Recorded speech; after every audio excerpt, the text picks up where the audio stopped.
আলহামদুলিল্লাহ। কর্মজীবন শুরু আজ থেকে,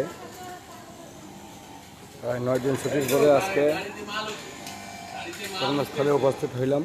মোটামুটি উপস্থিত ভালো আছে।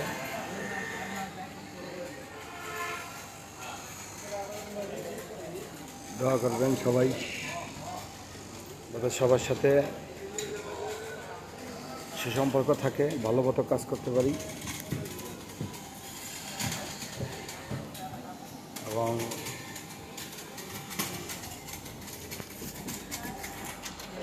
যাতে কোনো প্রবলেম না হয়।